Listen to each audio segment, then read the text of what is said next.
मेरा नाम प्रिया है। मैं बहुत खुश थी कि मेरी शादी रवि से होने वाली है। शादी घरवालों की मर्जी से ही तय हुई है। मेरी भैया की शादी अभी 1 साल पहले ही हुई है। मेरी भाभी का नाम रचना है। मेरी भाभी बहुत सुंदर है, साथ ही बहुत हंसमुख है। हंसना और बातें करना उन्हें पसंद है। जब से भाभी घर आई है, घर में एक अलग ही माहौल रहता है। मेरी भाभी से मेरी अच्छी बनती है, लेकिन एक बात की वजह से मुझे नहीं पता था कि मेरी सोच इतना बदल जाएगी। एक दिन रवि जब घर आया था, तब मैं, भाभी और रवि साथ में एक कमरे में थे। हम लोग बैठे ऐसी ही बातें कर रहे थे। जैसा कि मैंने पहले ही बताया कि मेरी भाभी बहुत बातें और मजाक करती है। ऐसे ही बातों बातों में उन्होंने रवि से कह दिया कि आपने भी क्या देखकर इसे पसंद कर लिया। आपका दिमाग तो सही है, अभी भी मौका है, आप बच सकते हो, शादी अभी हुई नहीं है। इतना भी होता तो शायद मैं बर्दाश्त कर लेती, लेकिन उसके बाद जो रवि ने कहा उससे मुझे ज्यादा बुरा लगा। रवि ने कहा कि क्या करूं भाभी, आपकी जैसी सुंदर तो मुझे शायद मिलेगी नहीं, तो अब जो मिली है उसी से कर लेता हूं। बात मजाक में ही हो रही थी, लेकिन मुझे वो बात दिल पर लग गई।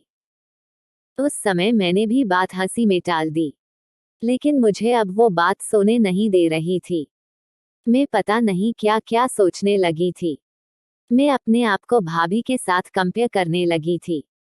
मुझे उनसे और उनकी सुंदर होने से जलन होने लगी थी। एक छोटी सी बात मेरे अंदर यह बदलाव ला सकती है, मैंने सोचा नहीं था। मैं उस बात का जवाब देना चाहती थी। मैं कुछ भी सोचने लगी थी। मैं सोच रही थी कि कैसे उन्हें भी मैं रुलाऊं।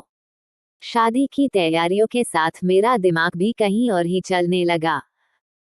एक दिन भाभी शॉपिंग करने मम्मी के साथ बाहर गई थी, घर में भैया थे।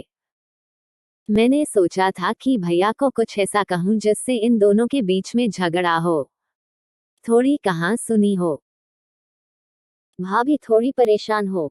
उस समय में बस इतना चाहती थी, लेकिन मुझे नहीं पता था कि मेरी उस बात से उन दोनों की जिंदगी में जहर घुल जाएगा। भैया भाभी को फोन लगाकर पूछ रहे हैं कि कब तक आओगी। भाभी ने कहा बस ही आ ही रहे हैं।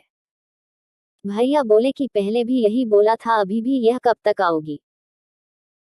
मैंने उस बात को पकड़ लिया और भैया के फोन रखने के बाद मैंने कहा कि खूबसूरत लड़कियों की बात का कोई भरोसा नहीं होता, भैया पता नहीं क्या क्या छुपाती है, क्या झूठ बोलती है।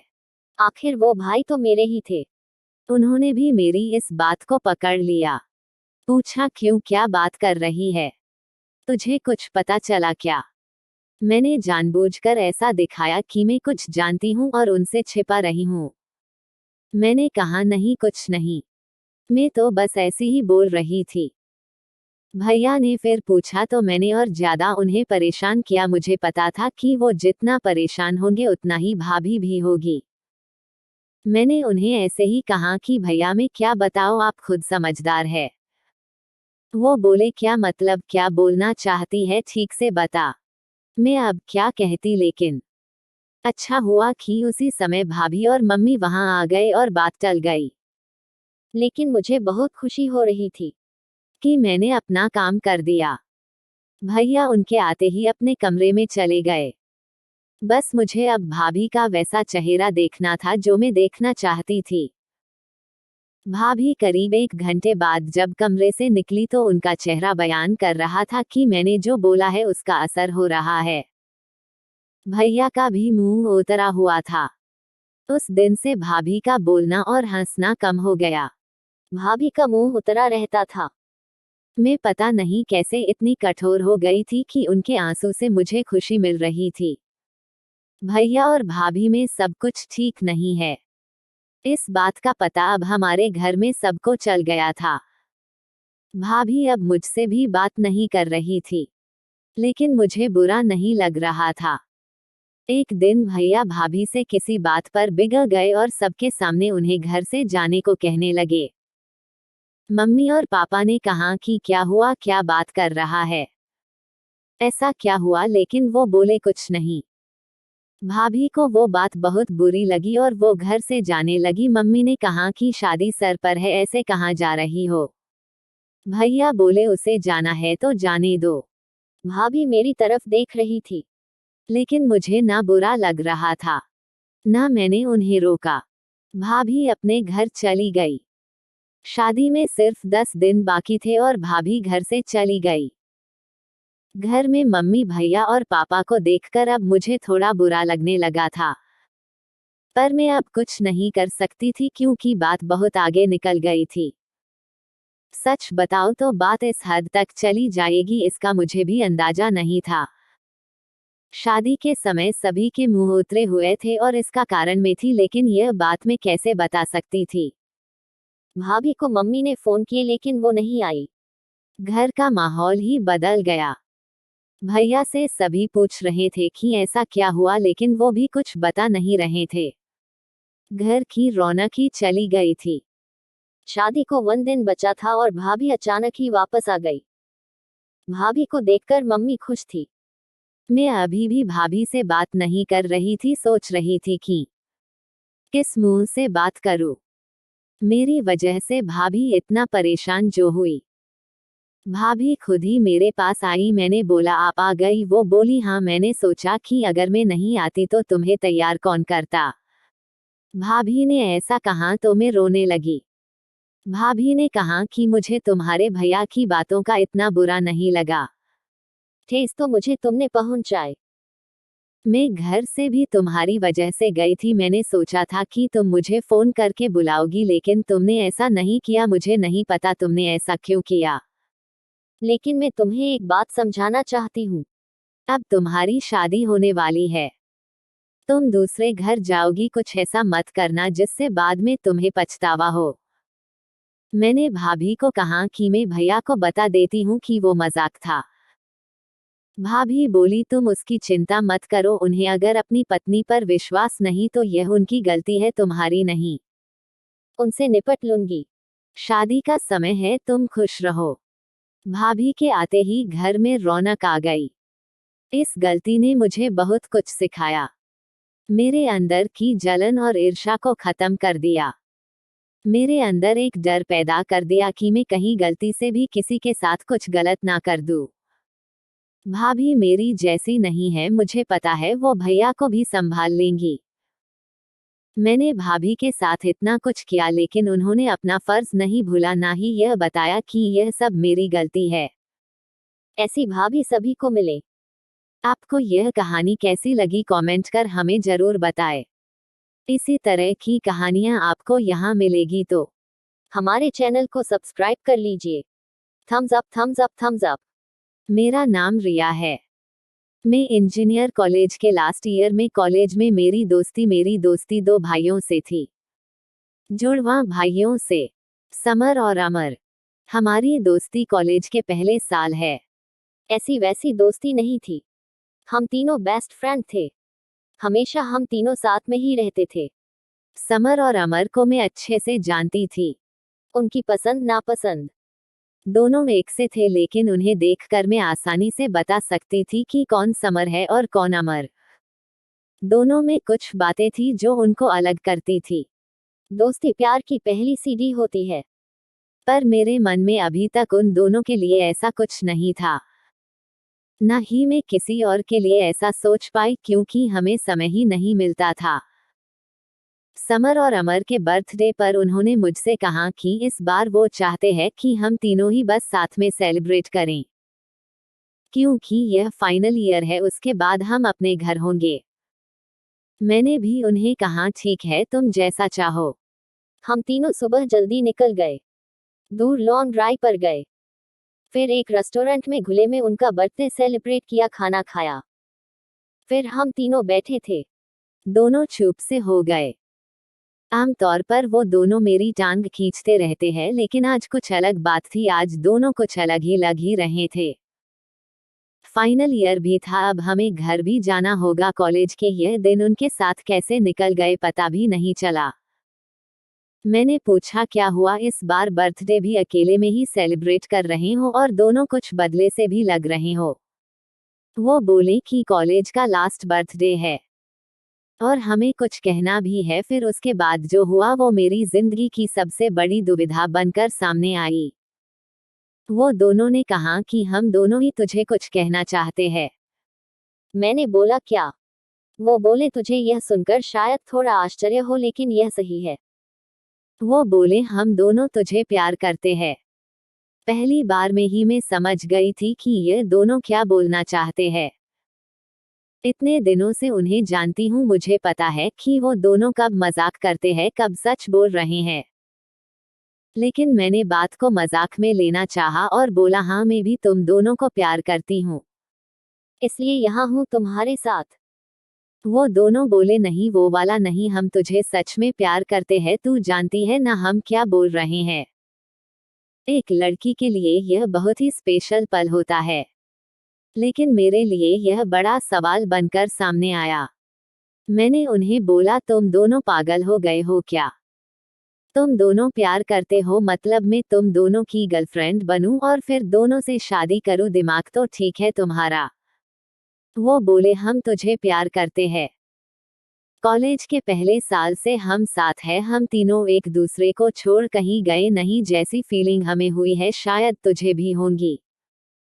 तू हम दोनों में से किसे भी चुनेगी, दूसरा बुरा नहीं मानेगा। यह बात हम दोनों में पहले ही हो चुकी है, फैसला तेरा है। हमने अपने दिल की बात बताकर अपना मन हल्का कर लिया, कई दिनों से भारी भारी लग रहा था। अमर ने कहा कि जब मैंने समर को बताया कि मैं तुमसे प्यार करता हूँ, तब समर ने भी कहा कि वो तुमसे प्यार करता है, इसलिए हम दोनों ने ही सोचा फैसला तुम्हें ही लेने दे।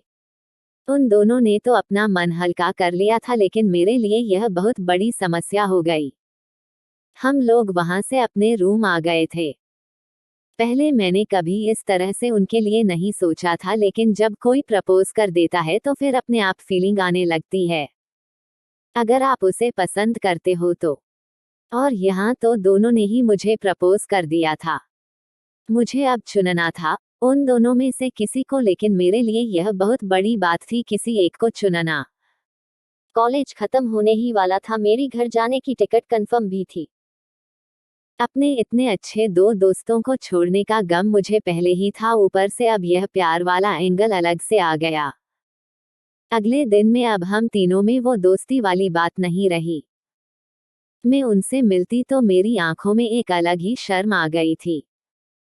समर का मुझे फोन आया, उसने कहा कि वो एक मॉल में उसने मुझे बुलाया, मैं वहां चली गई।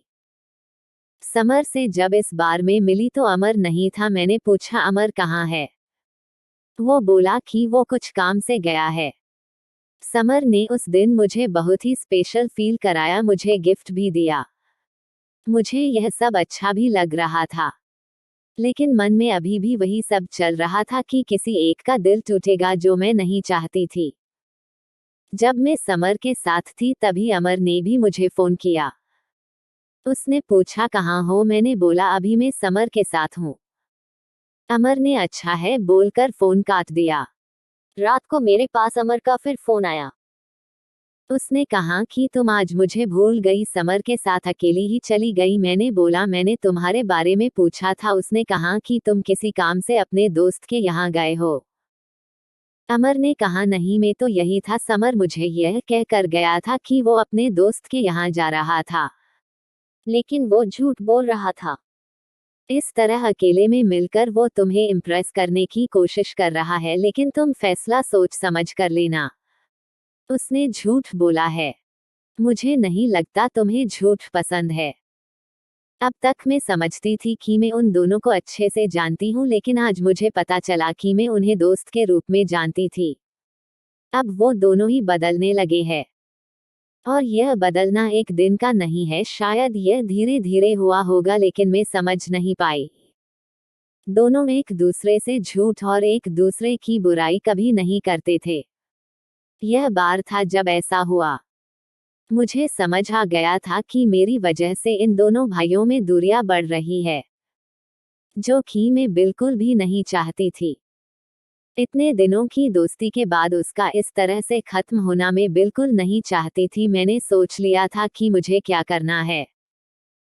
मेरी टिकट 20 तारीख की थी। मैंने उन्हें एक दिन पहले फोन करके बुलाया, कहा कि मुझे तुम दोनों से कुछ बात करनी है। उन्हें लग रहा था कि शायद मैंने उन्हें अपना फैसला सुनाने बुलाया है। दोनों अच्छी तरह से उस बात के लिए तैयार होकर आए थे। मैंने उन्हें कहा कि मुझे माफ कर दो, लेकिन मैंने तुम लोगों से एक बात छिपाई। वो बोले, क्या? मैंने कहा कि तुम दोनों को पता है ना कि मैं घर जा रही हूँ, लेकिन यह नहीं पता कि मैं क्यों जा रही हूँ। उन्होंने कहा कॉलेज खत्म होने पर सभी को जाना है। मैंने बोला हाँ, लेकिन मेरी एक वजह और है। मैं घर मेरी सगाई के लिए जा रही हूँ। वो बोले, क्या तुम झूठ बोल रही हो? इतनी जल्दी? अभी फाइनल एग्जाम हुई है तो तुम्हारी सगाई? मैंने कहा शादी नहीं होगी, अभी सिर्फ सगाई है। वो बोले, तुमने हमें इस बारे में बताया नहीं। मैंने कहा मैं तुम्हें सरप्राइज देना चाहती थी, लेकिन उसके पहले ही तुम दोनों ने वो बात कह दी। मैंने ऐसा सोचा भी नहीं था कि ऐसा कुछ हम तीनों के बीच में होगा, इसलिए मैं बेफिक्र थी, लेकिन अब मुझे बुरा लग रहा है। हम तीनों अच्छे दोस्त हैं और मैंने तुम दोनों को उसी तरह से देखा है। प्यार कैसे हम तीनों के बीच में आ गया। वो दोनों कुछ मिनटों तक मेरी बात सुनते रहे, फिर गुस्सा होकर कहा कि तुम झूठ बोल रही हो, तुम हमसे इतनी बड़ी बात छिपा नहीं सकती। मैंने कहा तुम दोनों ने भी तो मुझसे छिपाया था। वो दोनों चुप हो गए। मैंने फिर उन्हें समझाया कि यहाँ हम तीनों साथ थे, एक दूसरे की शक्ल हमेशा देखते ही रहते थे, इसलिए हमें कोई और दिखाई नहीं दिया। लेकिन तुम दोनों बहुत अच्छे हो, कोई भी तुम्हें प्यार करना चाहेगा। मुझे पता था उस समय उन्हें समझाना मुश्किल होगा। उन्होंने थोड़ी देर मेरी बात सुनी और फिर वहां से चले गए। मेरे दो इतने अच्छे दोस्तों को मुझे खोना पड़ा। मैं चाहती कि हमारी दोस्ती हमेशा रहे, लेकिन अब ऐसा नहीं हो सकेगा। मैं भारी मन से अगले दिन अपने घर के लिए निकली। वो दोनों ही मुझे छोड़ने नहीं आए। मैं चाहती भी नहीं थी कि ऐसा हो। मैं चाहती थी कि वो मुझे भला बुरा बोले और भूल जाए, क्योंकि अब मैं उनके दोस्त बनकर भी नहीं रह सकती थी। क्योंकि एक बार फीलिंग आ जाए तो फिर नहीं जाती। मैं अपने घर आ गई। मैंने उनका नंबर ब्लॉक कर दिया। पता नहीं मैंने सही किया कि नहीं, लेकिन एक बात मैं जानती हूँ, उन दोनों से ज्यादा तकलीफ मुझे हुई थी। हेलो दोस्तों, हम आपके लिए इस तरह की मजेदार और मनोरंजन से भरपूर कहानियां लाते रहोगी। आप इसी तरह से अपना प्यार और सपोर्ट बनाए रखें।